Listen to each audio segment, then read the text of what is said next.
sufrieron los actos más horribles que los califatos islámicos cometieron contra los esclavos: cadenas, humillaciones y castigos impensables. Creyeron que su vida sería solo dolor, hasta que descubrieron los secretos más oscuros que estos califatos ocultaban. Quédate hasta el final para conocer toda la verdad. Y no olvides suscribirte al canal para más historias que revelan lo que la historia intentó ocultar. Año 1725. Sultanato de Al-Qadim, un lugar donde el aire seco cortaba la piel, y el poder de los califatos pesaba sobre cada respiración de los esclavos. Amina, apenas 20 años, caminaba con las muñecas marcadas por las cuerdas. El sudor le corría por la espalda mientras sujetaba un cántaro que no le pertenecía, porque nada le pertenecía. Sus ojos, oscuros y tranquilos, escondían una verdad que pocos conocían. No había nacido esclava, pero los actos más horribles que los califatos islámicos cometían contra los suyos la habían convertido en una sombra de sí misma. A pocos metros y sin previo aviso, apareció Malik ibn Rashid, heredero del trono.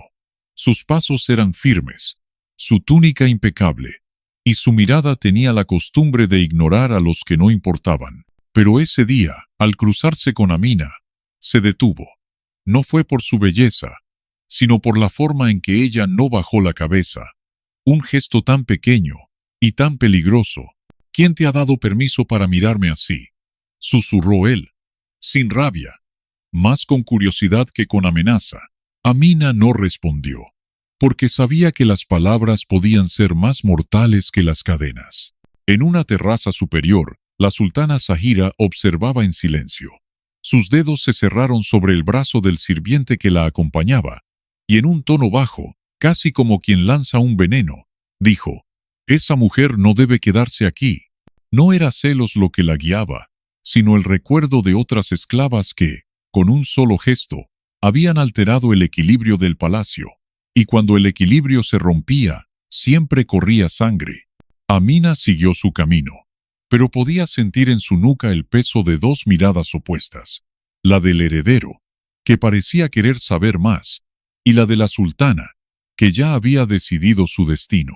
Lo que ninguno de los tres sabía era que esa mínima chispa, un cruce de ojos en medio de un patio ardiente, acabaría incendiando el palacio entero, revelando horrores que hasta entonces se susurraban solo en las mazmorras más oscuras.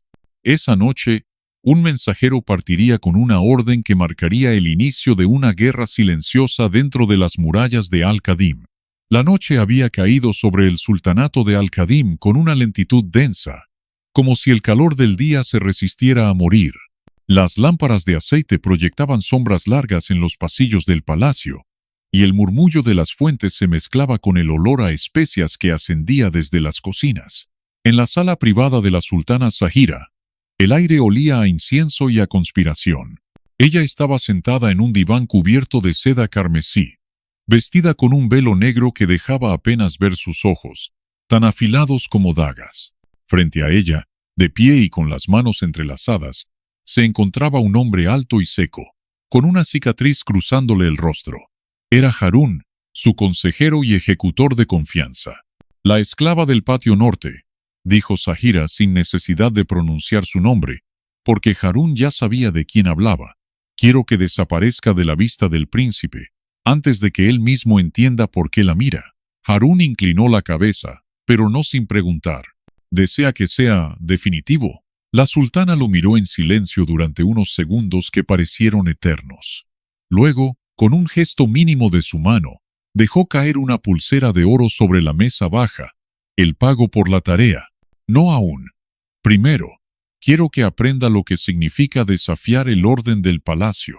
Mientras tanto, en otro extremo del complejo, Malik caminaba solo por los jardines interiores. El aire nocturno traía consigo el aroma de jazmines y tierra húmeda, y el canto lejano de un laúd parecía envolverlo en una melancolía que no entendía. Pensaba en aquella esclava, Amina. Recordaba su mirada, la forma en que no había bajado los ojos, como si dentro de ella hubiera una historia que merecía ser contada. En un palacio donde todos agachaban la cabeza, ese gesto era como un estallido de luz. En el pabellón de las sirvientas, Amina estaba sentada junto a una lámpara casi apagada, remendando una tela ajena. Las demás esclavas hablaban entre susurros, algunas lanzándole miradas de advertencia. Sabían que atraer la atención de un miembro de la familia real podía ser tan peligroso como caer en manos de los mercaderes de carne que recorrían los desiertos. Una de ellas, una anciana de piel curtida y manos temblorosas, se inclinó hacia Amina y le dijo en voz baja: «Hija, los muros del palacio no son de piedra, son de ojos, y esos ojos devoran a las que no saben esconderse». Pero Amina no respondió. Había aprendido que el silencio era un refugio donde los demás no podían seguirte. Y sin embargo, en lo más hondo, sentía una inquietud extraña, como si algo invisible estuviera moviendo las piezas de un juego que ella no conocía. Esa misma noche, mientras el palacio dormía, Harún recorrió los pasillos desiertos con el sigilo de un cazador. Se detuvo frente a la estancia donde las esclavas descansaban, observando la penumbra a través de la cortina entreabierta. Sus labios dibujaron una línea dura. La orden había sido clara: humillación antes que desaparición. El plan comenzaría al amanecer, y Amina aún no lo sabía. Lo que le esperaba no sería un simple castigo, sino una demostración pública de lo que ocurría cuando una esclava se atrevía a levantar la mirada hacia un príncipe. Cuando el primer rayo de sol tocó las torres del palacio, los tambores comenzaron a sonar, convocando a todos al patio central. El amanecer en Al-Qadim no era un despertar suave, era una bofetada de luz que caía sobre las cúpulas doradas y las torres afiladas como lanzas. El cielo, teñido de un naranja abrasador, anunciaba un día implacable. Los tambores comenzaron a retumbar desde antes de que el sol terminara de salir, un sonido grave que hacía vibrar el suelo y erizaba la piel de quienes lo escuchaban. En cuestión de minutos, los corredores del palacio se llenaron de sirvientes, guardias y curiosos que acudían hacia el patio central. La convocatoria era inusual. Nadie sabía exactamente qué se anunciaría, pero todos intuían que algo o alguien iba a ser exhibido. En el centro del patio, rodeada por un círculo de guardias armados, estaba Amina. Llevaba un vestido raído que en otro tiempo había sido blanco, y que ahora estaba manchado de polvo y salpicaduras de barro. Sus manos estaban atadas con una cuerda áspera, y una cadena, sujeta a un anillo de hierro en el suelo, le impedía moverse más de unos pasos. Sobre una plataforma de mármol, la sultana Zahira observaba la escena con la serenidad cruel de quien sabe que está en control. A su lado, el visir leía en voz alta una lista de supuestas faltas: insolencia, mirada desafiante, falta de respeto hacia la autoridad del heredero. Cada palabra, cargada de intención, era recibida por un murmullo entre la multitud, un murmullo que crecía como el siseo de una hoguera avivada. Malik llegó al patio justo cuando el visir pronunciaba el veredicto. Amina sería castigada de acuerdo con la costumbre del palacio. Sus ojos se clavaron en ella, y por un instante, todo el ruido se apagó. No veía a una esclava culpable, sino a una mujer de pie, con la espalda recta, como si estuviera resistiendo un viento invisible que intentaba doblarla. Dos guardias avanzaron con látigos trenzados, sus puntas rematadas con pequeños ganchos de metal. El público sabía lo que eso significaba. Cada golpe no solo desgarraría la piel, sino que arrancaría pequeños fragmentos de carne. Los esclavos más viejos desviaron la mirada. Habían visto ese castigo antes, y sabían que no era un espectáculo para los débiles de corazón. Basta la voz de Malik resonó en el patio, grave y cortante. El silencio se extendió como una mancha de tinta. Todos se giraron hacia él. La sultana Zaira, sin embargo, sonrió bajo su velo. «Hijo mío, no interfieras en la justicia del califato», respondió con un tono dulce que ocultaba un filo venenoso. «Aquí nadie está por encima de la ley, ni siquiera tú». Amina mantuvo la mirada fija en un punto del suelo. Podía sentir el calor de las miradas sobre ella, unas de desprecio, otras de lástima, y unas pocas, muy pocas, de admiración silenciosa. Cada respiración le sabía a arena y cobre. Malik avanzó un paso, pero los guardias cruzaron sus lanzas frente a él. Zahira levantó una mano, y los látigos comenzaron a levantarse en el aire. La tensión era tan densa que parecía que el mundo entero contenía el aliento. El primer golpe no cayó. En el último instante, el sonido de un cuerno de guerra rompió el aire procedente de la puerta oriental del palacio. Un mensajero entró corriendo, agitando un pergamino con el sello del califa. El castigo se detuvo, no por piedad, sino por protocolo. Las órdenes del califa tenían prioridad absoluta. Mientras todos se giraban hacia el mensajero, Zahira bajó la vista hacia Amina y le susurró, tan bajo que nadie más lo oyó. Esto no te ha salvado, solo ha retrasado lo inevitable. El cuerno aún resonaba en las paredes de Al-Qadim, cuando el mensajero, un joven de rostro anguloso y túnica empapada de sudor, irrumpió en el patio central. Llevaba en las manos un pergamino sellado con cera roja, el símbolo inequívoco del califa. Sus pasos eran rápidos, pero su mirada evitaba encontrarse con la multitud, como si supiera que cada segundo de retraso podía costarle la vida. Los guardias lo escoltaron hasta la plataforma donde la sultana Zahira aguardaba. Ella tomó el mensaje con una lentitud calculada, sosteniendo el pergamino como si fuera un trofeo.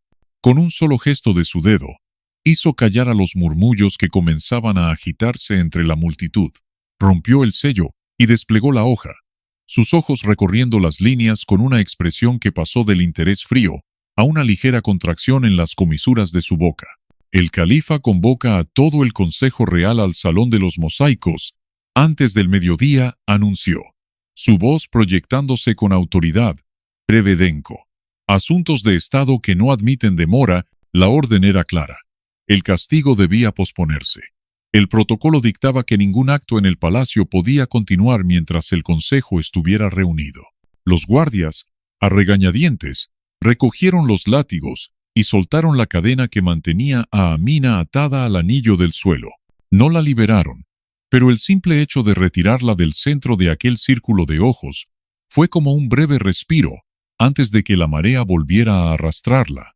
Malik descendió de las gradas con pasos medidos, cruzando la distancia que los separaba de ella.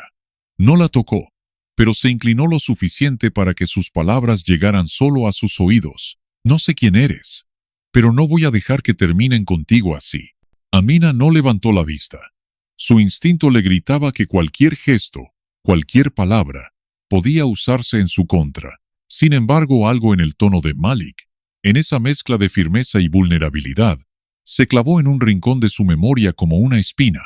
La sultana, desde su lugar, observaba la escena con un ojo entrenado para leer los movimientos de las personas como si fueran piezas en un tablero de ajedrez. Sabía que Malik jamás había intervenido en la vida de una esclava. Esa simple interacción confirmaba sus temores. Él sentía algo, aunque aún no supiera ponerle nombre.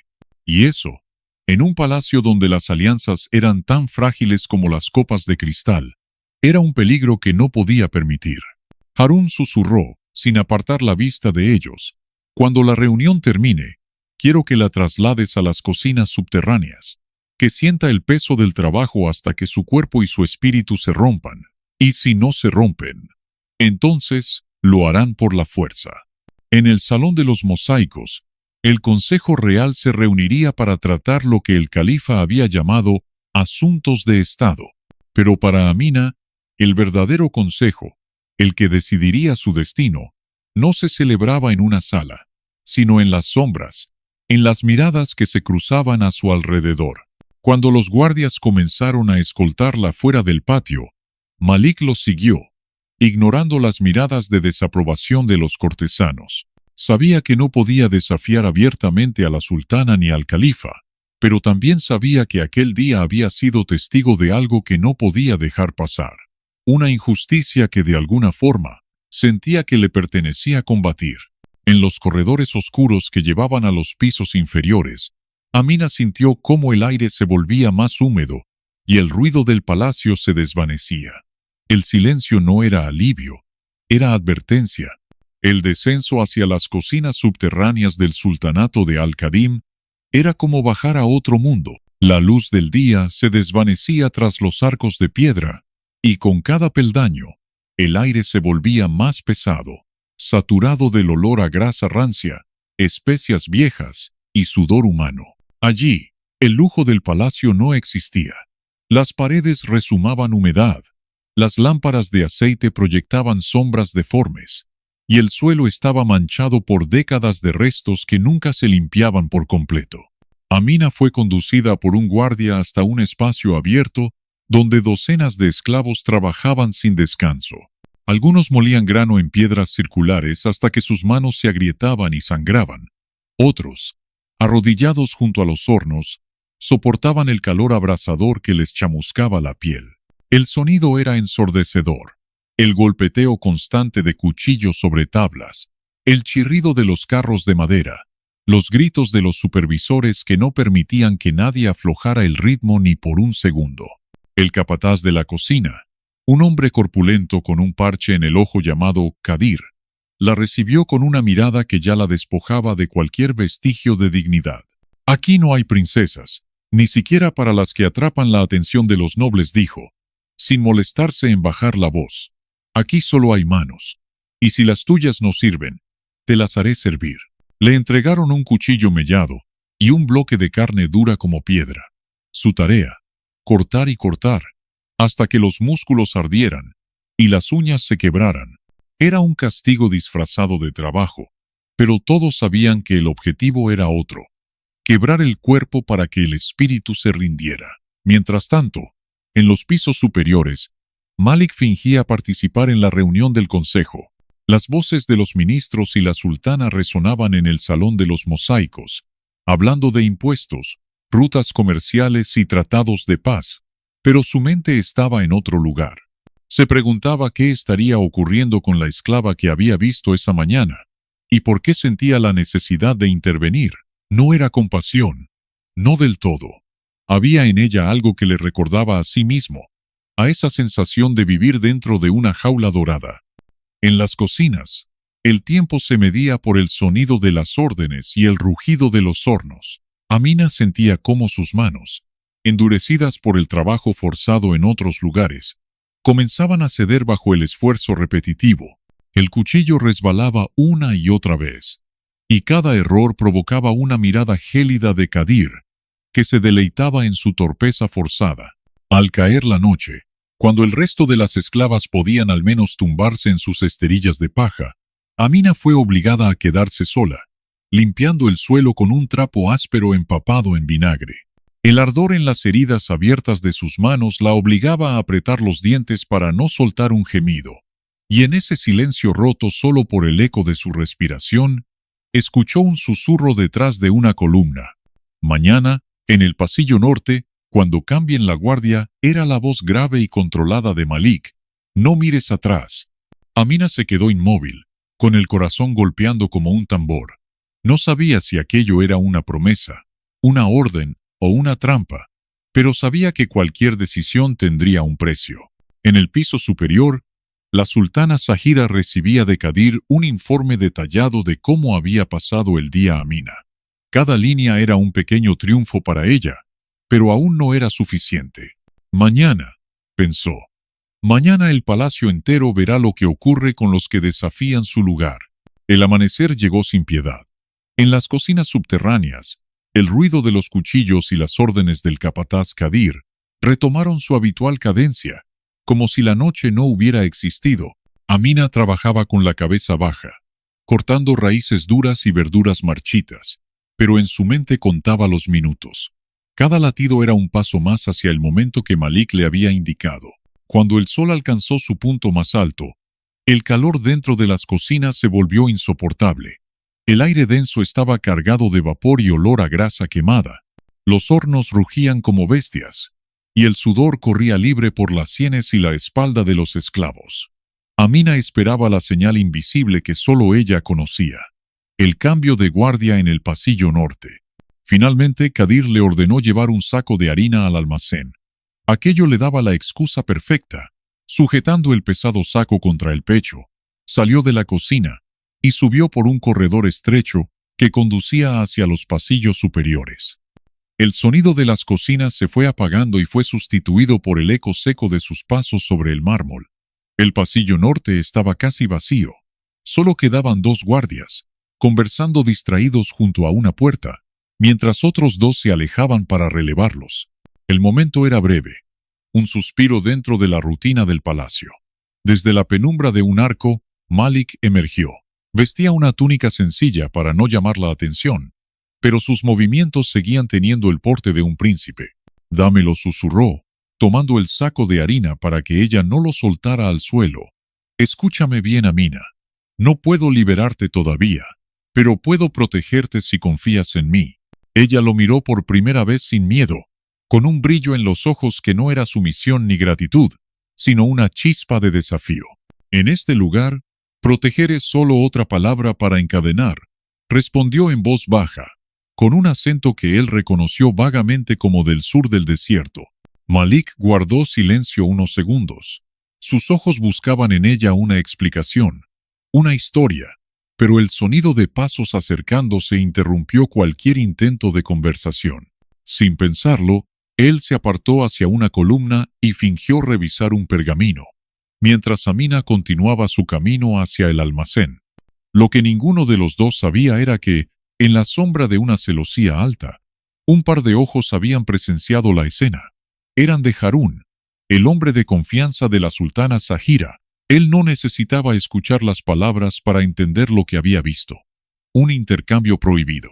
Esa misma tarde, Harún se presentó en los aposentos de la sultana. Ella, reclinada en un diván, jugaba con un puñado de piedras preciosas, dejándolas deslizar entre sus dedos, como si fueran cuentas de un rosario.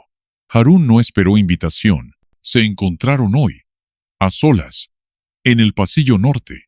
Zahira dejó caer las gemas sobre la mesa y las piedras rodaron, tintineando contra el mármol. Entonces, «La red se cierra», dijo con una calma peligrosa. «Mañana, en la ceremonia de las rosas, el palacio entero verá hasta dónde puede llegar la insolencia de una esclava y la debilidad de un príncipe». Esa noche, mientras el palacio se sumía en un silencio tenso, Amina y Malik se encontraban en extremos opuestos de una misma batalla que aún no comprendían del todo. Ella sabía que estaba siendo observada. Él, que cada paso hacia ella lo alejaba de la seguridad de su rango. En las estancias privadas de la sultana, un vestido carmesí esperaba colgado, preparado para la ceremonia. No era un atuendo para celebrar, sino para presidir una humillación. El día de la ceremonia amaneció con un cielo limpio, como si el propio desierto hubiera decidido apartar las nubes para que el sol cayera de lleno sobre Al-Qadim. La plaza interior del palacio, conocida como el Jardín de las Mil Fuentes, estaba decorada con alfombras tejidas a mano, columnas cubiertas de seda y arcos adornados con guirnaldas de rosas rojas. El perfume de las flores flotaba en el aire, pero no conseguía disimular el olor subyacente de la multitud: especias, sudor, cuero y polvo. La ceremonia de las rosas era un acto antiguo, nacido de la costumbre de celebrar la llegada de la primavera, con un desfile en el que las damas de la corte lanzaban pétalos desde las terrazas, y los hombres más distinguidos del reino presentaban ofrendas al sultán y a su familia. Pero ese año, Zahira lo había transformado en algo distinto, una trampa elegante para un castigo encubierto. Amina fue conducida al corazón del jardín por 2 guardias. No vestía el harapo habitual, sino una túnica blanca que contrastaba con el tono tostado de su piel. Desde lejos podía parecer un gesto de dignidad, pero en realidad era un movimiento calculado. El blanco haría que cualquier mancha, cualquier signo de humillación, se viera de inmediato. El protocolo exigía que los esclavos encargados de portar los cestos de rosas caminaran en fila, agachando la cabeza. Amina, sin embargo, mantuvo el cuello erguido, aunque sin desafiar directamente a nadie. Esa pequeña resistencia no pasó desapercibida. Los murmullos comenzaron a correr entre los invitados. Algunos sonreían con malicia, otros torcían el gesto con desaprobación. En una terraza superior, la sultana Zahira, Vestida con un atuendo carmesí que parecía incendiarse bajo el sol, observaba cada paso. A su lado, Harún mantenía la postura de un centinela que espera la orden para actuar. «Mírala», susurró Zahira. «Aún cree que puede caminar como si tuviera un nombre». Malik estaba en la galería opuesta, rodeado de ministros y cortesanos, pero su mirada no se apartaba de Amina. Sentía cómo se tensaban los músculos de su mandíbula, como si cada paso de ella sobre esas alfombras fuera un recordatorio de la injusticia que lo había perseguido desde el día anterior.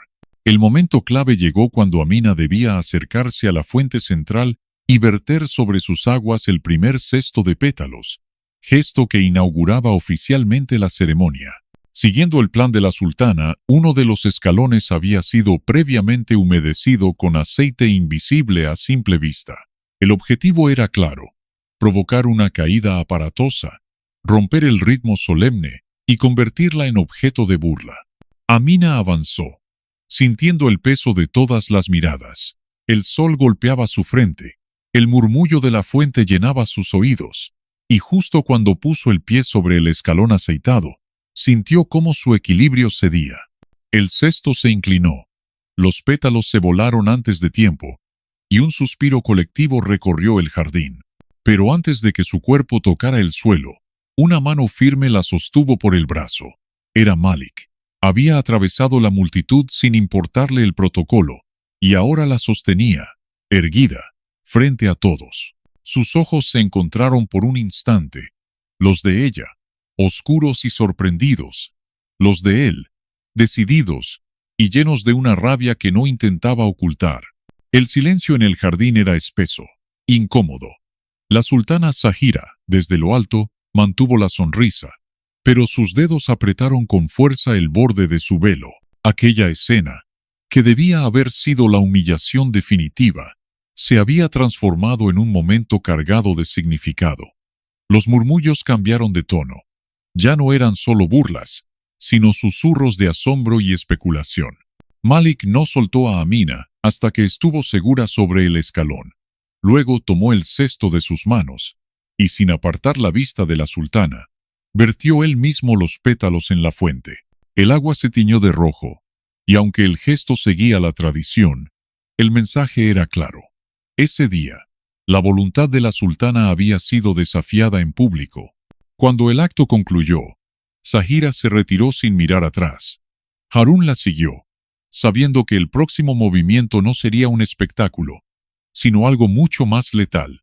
La noche cayó sobre Al-Qadim como un manto de terciopelo negro salpicado de estrellas, pero bajo esa belleza celeste se movían fuerzas oscuras.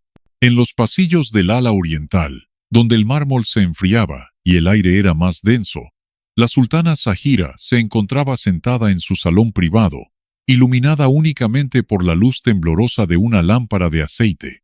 Sus dedos acariciaban el borde de una copa de cristal mientras su mente, calculadora, repasaba los acontecimientos del día. La ceremonia de las rosas debía haber sido su victoria definitiva, un golpe sutil pero humillante para Amina. Sin embargo, lo que había ocurrido había sido lo contrario. Una escena de redención que muchos en el palacio ya comentaban en voz baja, vinculando el nombre del príncipe Malik al de una esclava. Y en la corte, las historias que se susurran tienen más peso que las leyes escritas. Fue entonces cuando Harún entró en la sala acompañado de una figura que parecía absorber la luz. Alto, de hombros anchos y rostro oculto bajo un turbante oscuro, era Ramid, un hombre cuya reputación como ejecutor del califato se había forjado en silencio.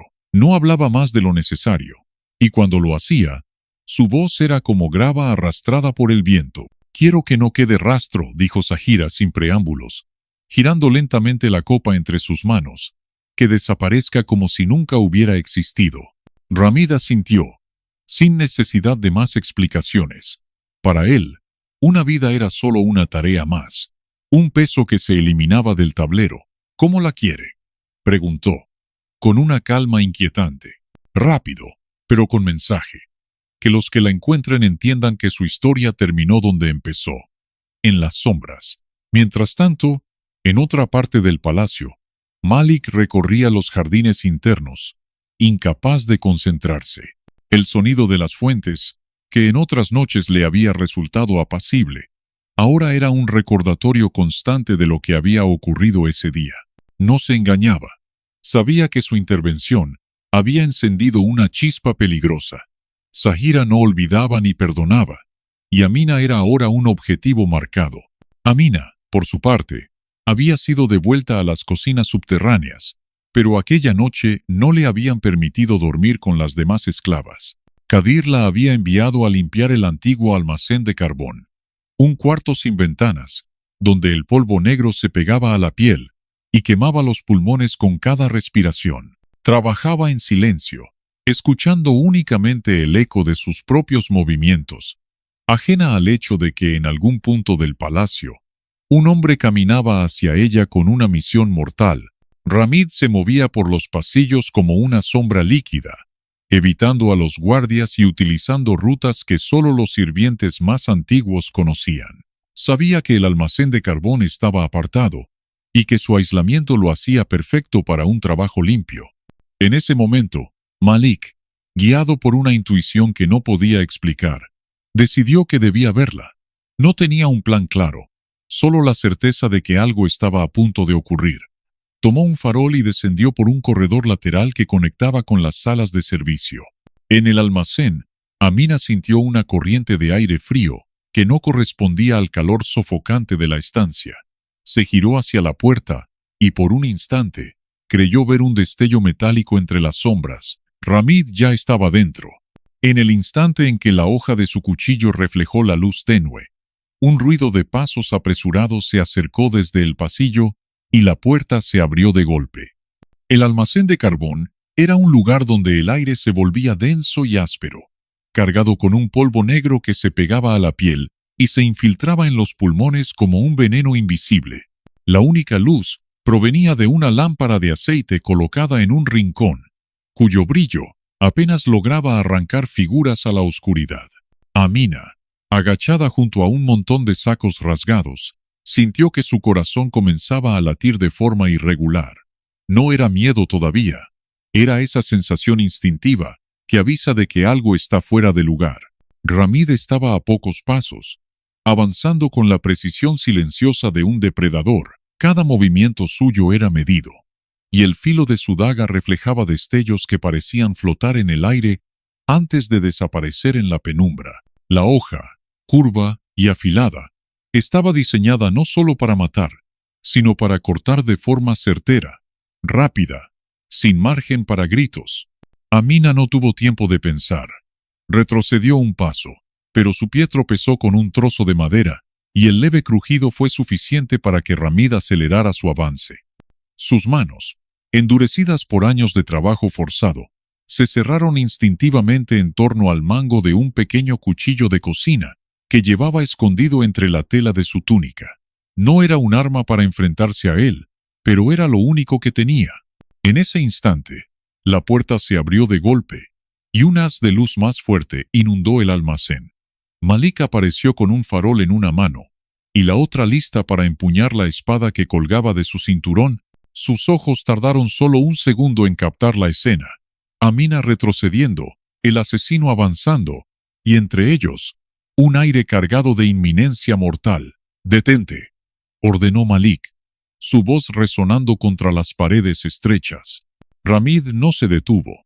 Sabía que cuanto más tiempo pasara, más difícil sería completar la misión. Giró ligeramente el cuerpo para interponerse entre Malik y su objetivo, intentando calcular el ángulo perfecto para asestar el golpe y desaparecer. Pero Malik ya había desenvainado su espada, y el sonido del acero liberándose de su vaina llenó el espacio con una promesa de combate. El primer choque fue seco y violento. La hoja de Malik contra la daga de Ramid, chispas diminutas iluminando por un segundo sus rostros tensos. Malik atacó con fuerza, pero Ramid no era un asesino por casualidad. Se movía con rapidez felina, esquivando y contraatacando con movimientos precisos. El estrecho espacio del almacén obligaba a cada uno a medir sus pasos, y cualquier error podía ser fatal. Amina se apartó hacia la pared, pero sus ojos no podían apartarse de la lucha. En un momento en que Malik giró para bloquear un golpe bajo, Ramid aprovechó para empujar con el hombro, desestabilizándolo y lanzándolo contra un saco de carbón. La espada casi se le escapó de las manos. El asesino se giró hacia ella, levantando la daga para un golpe directo al cuello. Fue entonces cuando Amina, movida por algo que no era instinto sino una decisión consciente, arrojó el pequeño cuchillo de cocina. No alcanzó a herirlo gravemente, pero la hoja se clavó en el antebrazo de Ramid, lo suficiente para que el ataque se interrumpiera. Malik se recuperó de inmediato, lanzando un tajo que obligó al asesino a retroceder. Ramid, evaluando la situación, comprendió que la misión había fracasado. Con un movimiento ágil, derribó la lámpara de aceite para provocar un incendio controlado que llenara el cuarto de humo, y en la confusión, desapareció por una puerta lateral que solo los sirvientes más antiguos conocían. Malik, con el pecho agitado, se giró hacia Amina. Ella estaba cubierta de polvo negro, con los ojos brillantes más por la adrenalina que por el miedo. «Te dije que confiara en mí», dijo él, sin saber si lo decía como reproche o como declaración. En otro rincón del palacio, la sultana Zahira recibía la noticia de Harún. Ramid había fallado. La copa que tenía en la mano se hizo añicos contra el suelo. Sus ojos, fríos y calculadores, no mostraban ira, sino algo mucho peor: determinación. «Entonces dejaremos de lado las sutilezas», susurró. «Número, si el príncipe quiere protegerla, que lo haga delante de todo el consejo, y que pague el precio».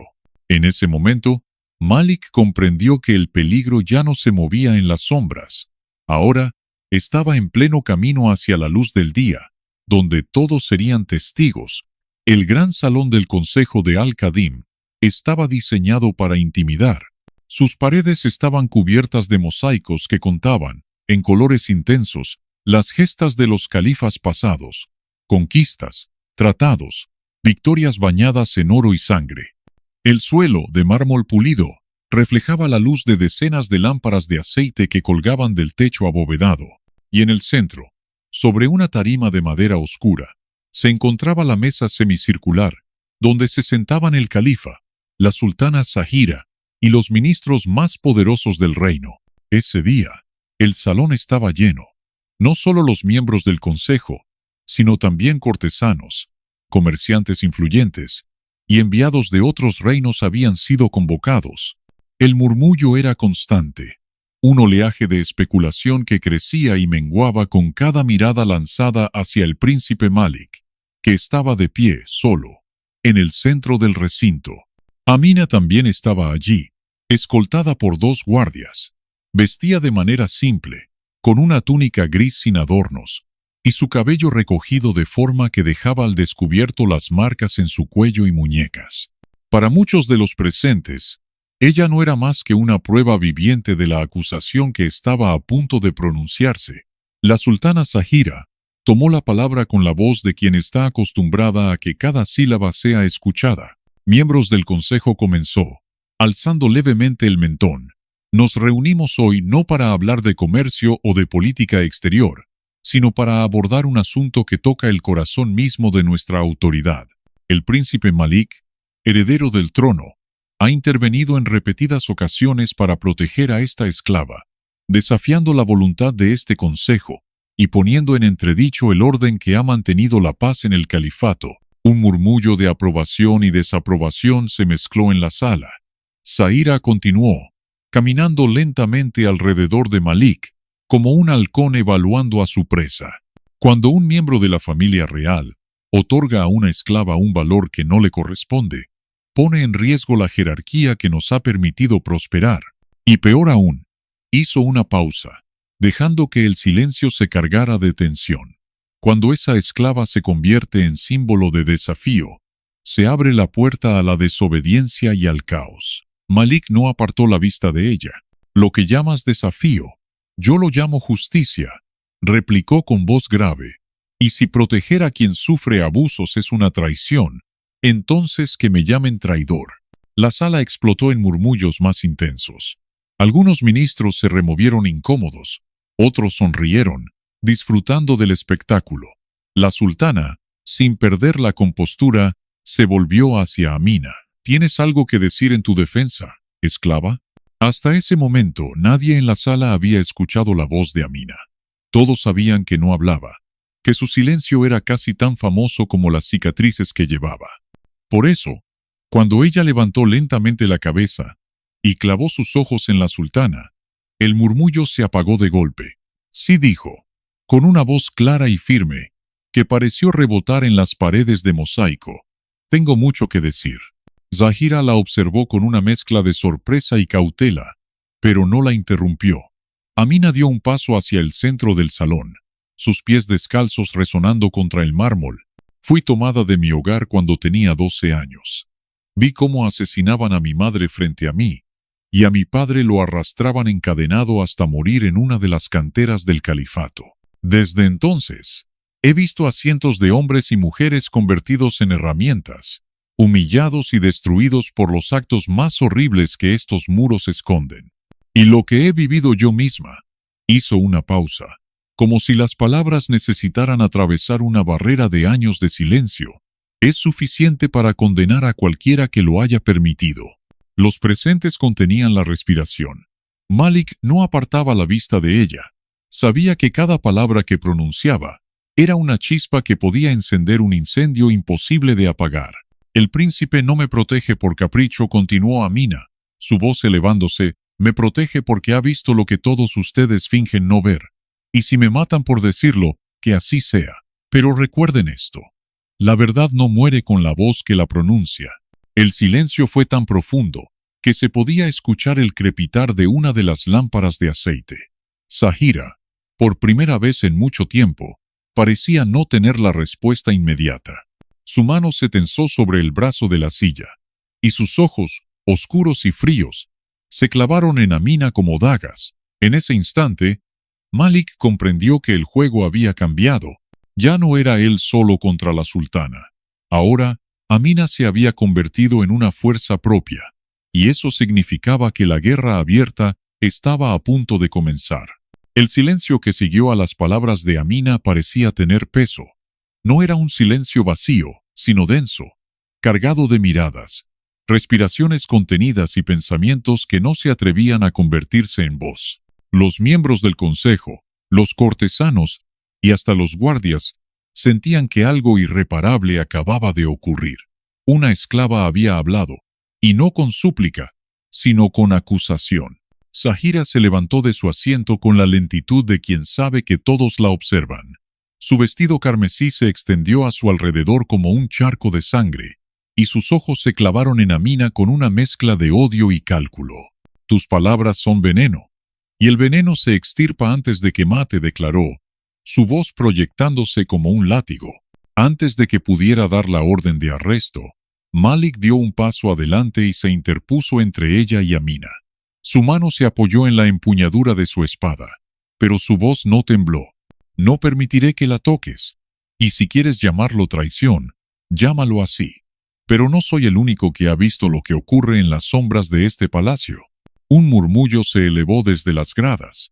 Algunos ministros intercambiaban miradas incómodas, otros evitaban mirar del todo. Malik lo aprovechó. Durante años, el Consejo ha cerrado los ojos a los actos más horribles cometidos contra los esclavos. Actos que no solo manchan nuestra historia, sino que la envenenan. Y hoy, frente a todos, yo renuncio a ser parte de ese veneno. Sus palabras cayeron como piedras en un estanque tranquilo, enviando ondas de choque que se expandieron por toda la sala. Malik desenvainó su espada, no para atacar, sino para dejarla caer al suelo. El sonido metálico retumbó en las paredes, como un eco de algo que se estaba rompiendo más allá del acero. Renuncio al título de heredero, dijo, y su voz, aunque baja, se escuchó en cada rincón, y usaré lo que tengo para cambiar este reino, aunque sea desde fuera de estas murallas. Amina lo miró, sorprendida. No esperaba ese gesto, y mucho menos que lo hiciera delante de todos, pero entendió que no era solo por ella, era por todo lo que representaba. Zahira intentó hablar, pero en ese momento, algo cambió en la sala. Varios miembros del consejo se pusieron en pie, no para aplaudir, sino para hacer lo impensable, cuestionar a la sultana. Uno de los ministros más veteranos, con voz grave, dijo: «Quizá ha llegado el momento de escuchar lo que hasta ahora hemos callado». La sultana apretó los labios. Sabía que había perdido, no porque no tuviera poder, sino porque el miedo que mantenía unido al consejo se había resquebrajado. Con un movimiento brusco, giró sobre sí misma y salió del salón, su vestido arrastrándose como una serpiente roja que desaparecía entre los arcos. En los días siguientes, Malik y Amina trabajaron juntos para reorganizar parte del palacio. Los esclavos más castigados fueron liberados. Se crearon escuelas para los hijos de familias sin recursos, y un consejo popular comenzó a compartir el poder de las decisiones. No fue un cambio inmediato ni total, pero fue un principio. Y los principios, en la historia, son más difíciles de destruir que las murallas. Años después, Malik y Amina seguían caminando juntos, no como príncipe y esclava, sino como compañeros de una lucha que había transformado a Al-Qadim. Con el tiempo, el pueblo comenzó a llamarla la voz suave, no por el volumen de su palabra, sino por la fuerza que había tenido para romper el silencio. Cuando Malik murió, ya anciano, fue enterrado junto a ella. En la entrada del nuevo consejo, se levantó una estatua, un hombre y una mujer, uno con la espada envainada y la otra con la cabeza erguida, mirando hacia un horizonte que parecía no tener fin. Y así, entre arena y piedra, la historia se convirtió en leyenda. Una leyenda que recordaba que la voz de un esclavo, cuando decide romper sus cadenas, puede cambiar el destino de un reino entero. Si esta historia despertó algo en tu corazón, déjanos tu me gusta. Escribe en los comentarios la palabra libertad para saber que nos acompañaste hasta el final. Compártela con alguien que crea en la fuerza de empezar de nuevo y suscríbete al canal para más historias que inspiran y dan fuerza al alma.